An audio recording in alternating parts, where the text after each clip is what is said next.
Assalamualaikum warahmatullahi wabarakatuh.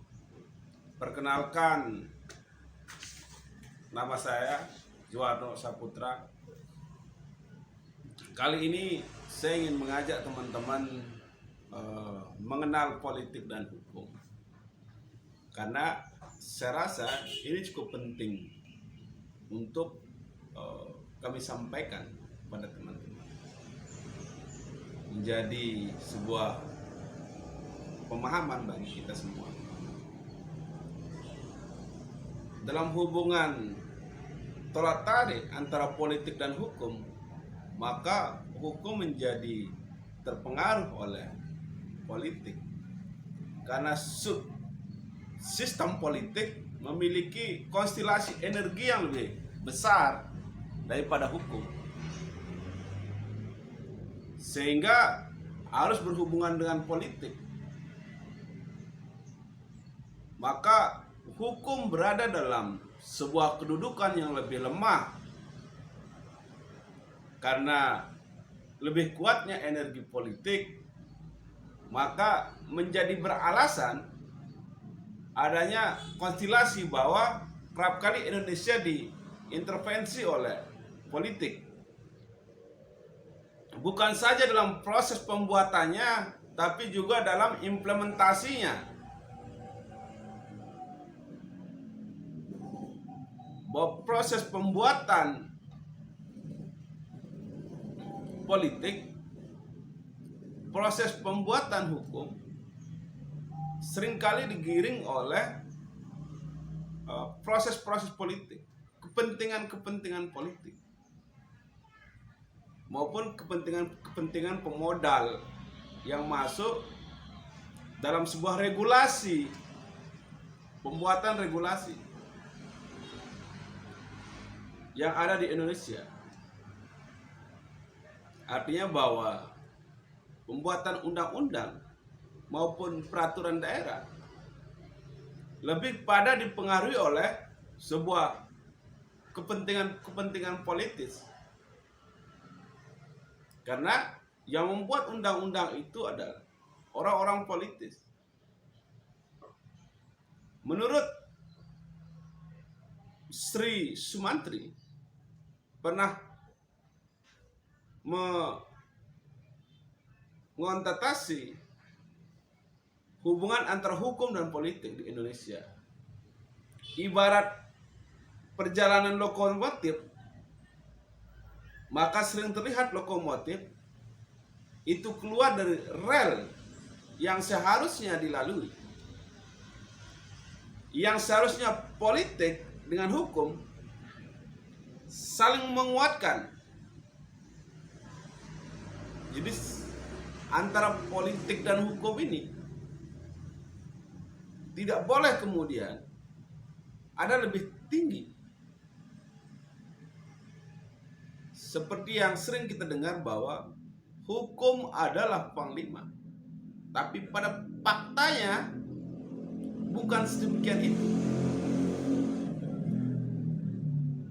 Jadi hukum tanpa kekuasaan itu adalah sebuah angan-angan, dan kekuasaan tanpa hukum adalah kelaliman. Kenapa kemudian antara politik dan hukum harus seiring, harus sejalan? Dalam praktek hukum kerap kali menjadi cerminan dari kehendak pemegang kekuasaan.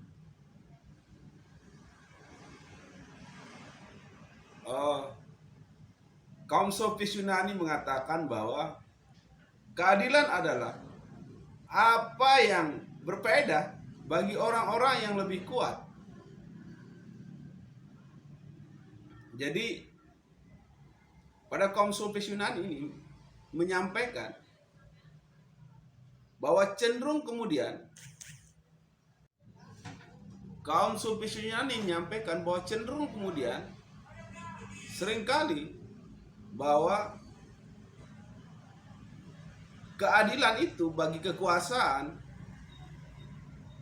apa yang berfaedah bagi orang yang lebih kuat. Jadi kalau tidak berfaedah, tidak adil namanya. Nah, itu yang kemudian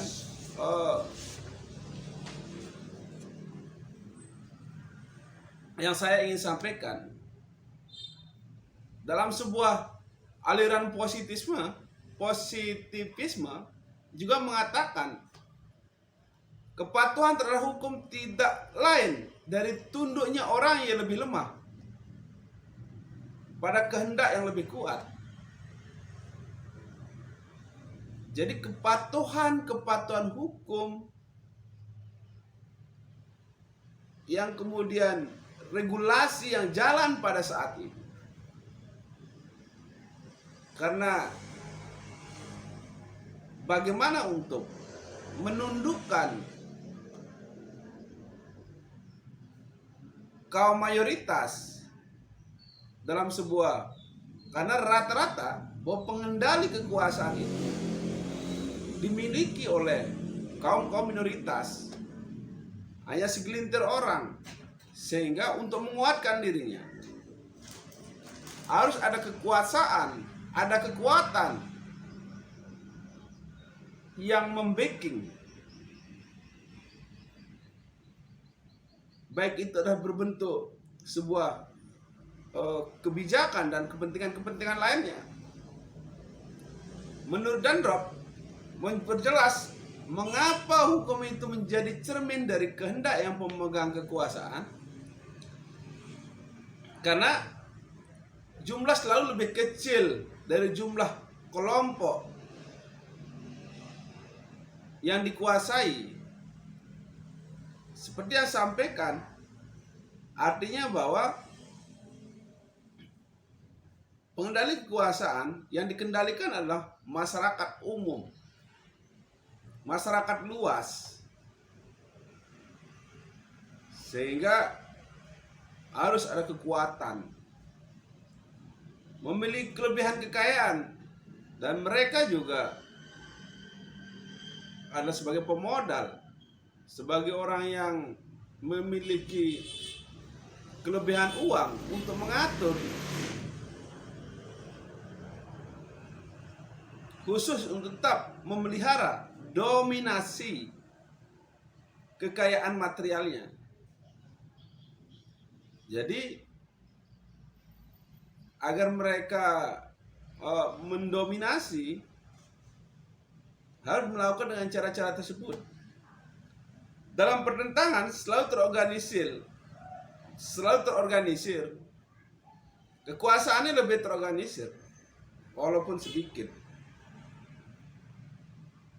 Karena kelompok yang kemudian yang ditundukkan oleh kekuasaan jauh lebih besar, sehingga harus lebih masif, lebih kuat. Kelas penguasa terdiri dari orang-orang yang memegang posisi domain dalam bidang politik. Jadi mereka domain menguasai kepentingan nasional, yang kemudian pada saat ini kaum yang lemah tidak mampu untuk berbuat banyak. Kelas penguasa selalu berupaya monopoli dan mewariskan kekuasaan politiknya kepada kelompok atau keluarganya. Ini yang kemudian yang terjadi pada saat ini. Yang terjadi kondisi politik dan hukum kita, sehingga sering kemudian kita melihat, mendengar di media-media sosial maupun media televisi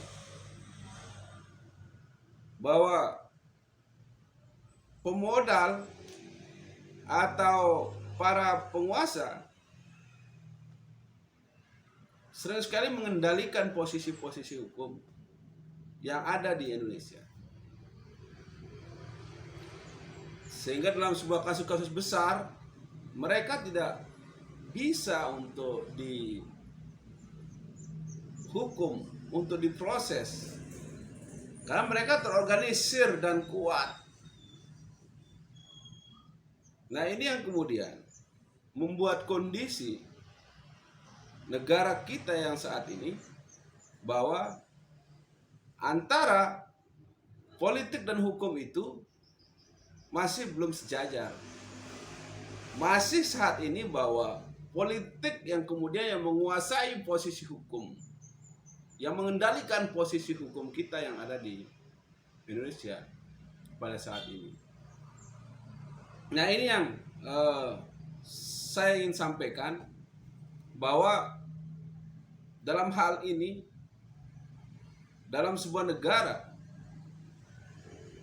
antara kekuasaan dan pemodal sangat domain mengendalikan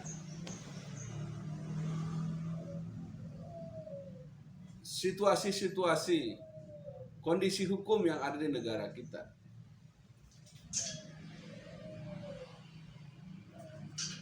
Jadi itu yang bisa saya sampaikan. Terima kasih. Assalamualaikum warahmatullahi wabarakatuh.